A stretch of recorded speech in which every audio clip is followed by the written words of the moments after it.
Madagascar est un beau pays qui dispose de nombreux atouts pour mener à bien la marche vers son développement. Un fléau continue cependant de miner la qualité de son capital humain, la malnutrition. La malnutrition est un état qui résulte de carences en nutriments. Elle est souvent associée à l'insécurité alimentaire, au mauvais état de santé, à de mauvaises conditions d'hygiène et d'assainissement et à la pauvreté. Voyons à quoi ressemble la malnutrition.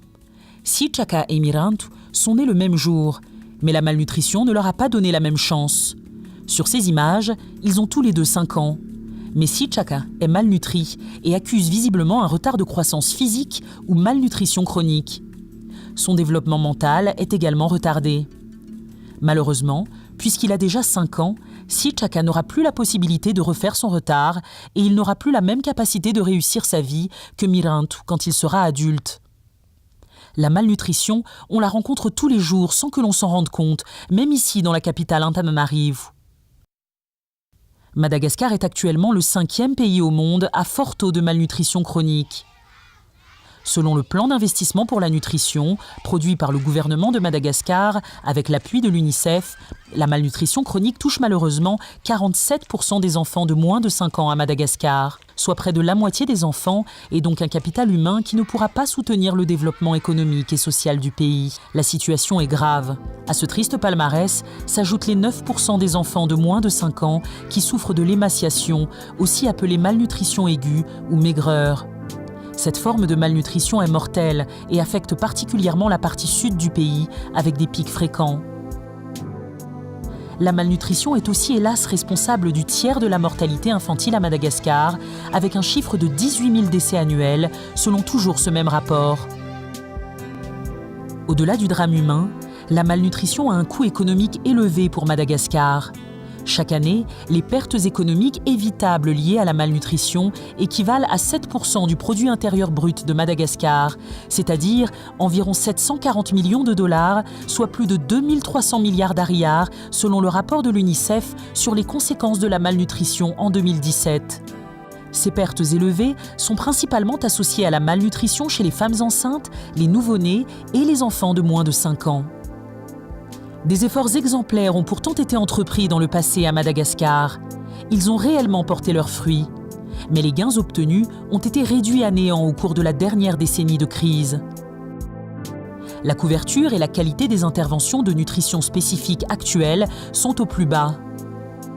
Selon différentes études incluses dans le document du plan d'investissement pour la nutrition, cette charge annuelle de 740 millions de dollars peut être évitée par des interventions efficaces à faible coût en matière de nutrition spécifique.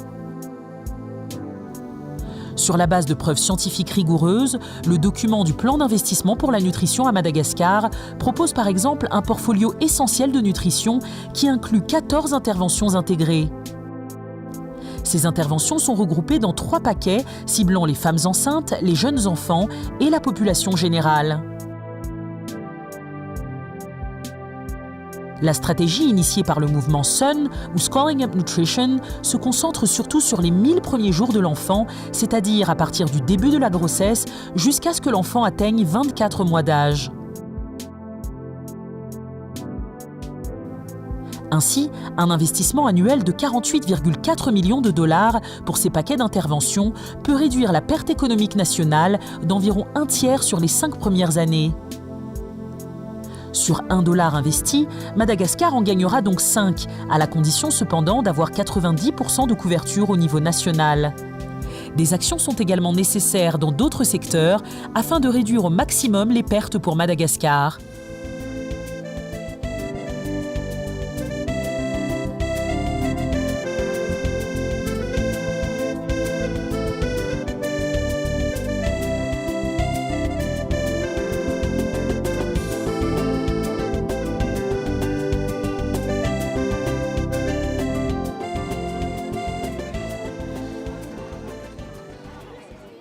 that malnutrition is a huge challenge here. 47% of stunted babies is enormous. And we all know that the first 1,000 days of babies from the start from the pregnancy of their mother until they are 2 years old are of crucial importance for the development of the brain and the development of the body.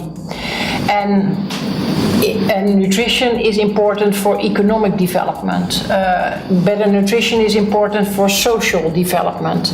And what I've seen and heard so far is very encouraging. I have seen and spoken to people who have the mentality of let's roll our sleeves on and let's move.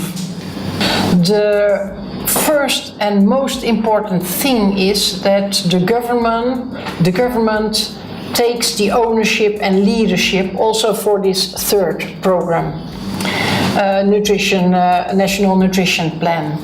The second importance is that all the departments really work together, from education to health, from agriculture to social protection. And the third important thing is that the Minister of Finance has to invest. The national government has to invest from the domestic budget to show how serious they are and to show ownership.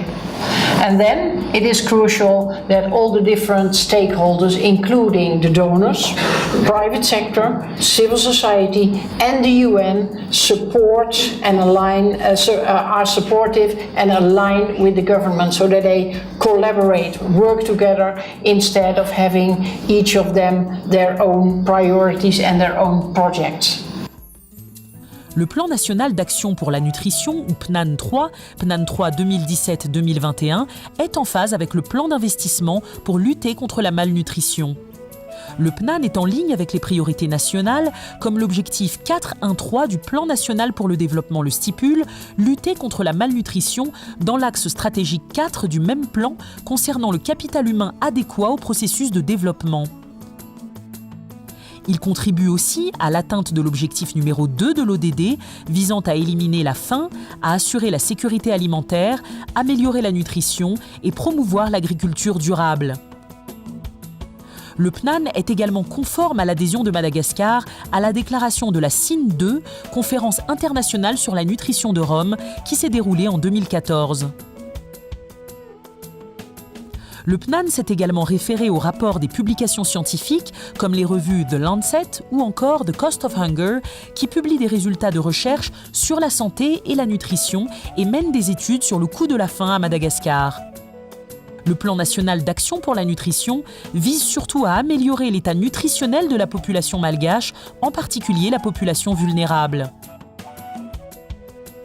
Le PNAN 3 a pour objectif spécifique de réduire en priorité la prévalence de la malnutrition chronique de 47,3% à 38% au niveau national d'ici 2021. Réduire le taux d'insuffisance pondérale de 32,4% à 25%.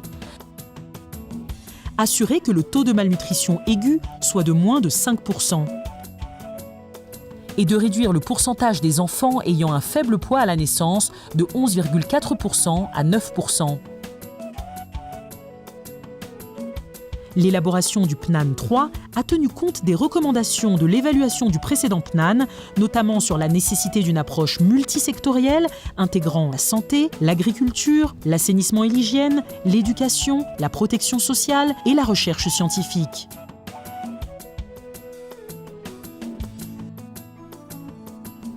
Les interventions sont regroupées autour de 3 axes stratégiques: la nutrition spécifique, la nutrition sensitive et la gouvernance.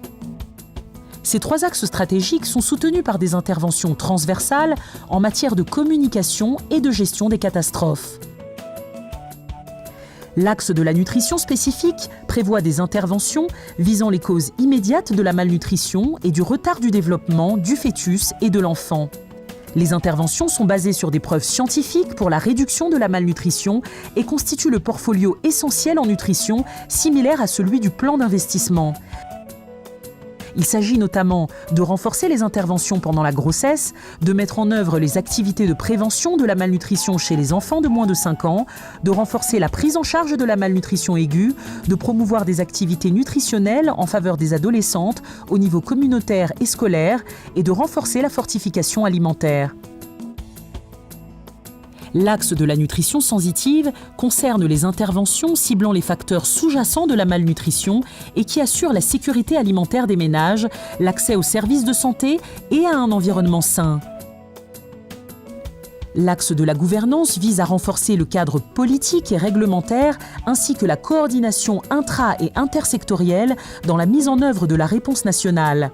Le gouvernement malagasy dispose actuellement du Conseil national de nutrition et de l'Office national de nutrition, placés sous l'égide de la primature. Ces différents axes stratégiques sont soutenus par des interventions transversales en matière de communication en faveur du changement de comportement et le renforcement de l'éducation nutritionnelle de la population cible. L'objectif est d'augmenter au moins à 30% le taux de population ayant une alimentation adéquate et améliorer le pourcentage de personnes adoptant les bonnes pratiques nutritionnelles. À travers le PNAN 3, Madagascar dispose d'un outil pour relever le défi de la lutte contre la malnutrition et ainsi améliorer la qualité de son capital humain nécessaire à son essor économique. À travers les appuis en matière d'investissement, le pays devra en priorité changer son triste statut de 5e pays au monde à fort taux de malnutrition chronique. Merci de votre attention.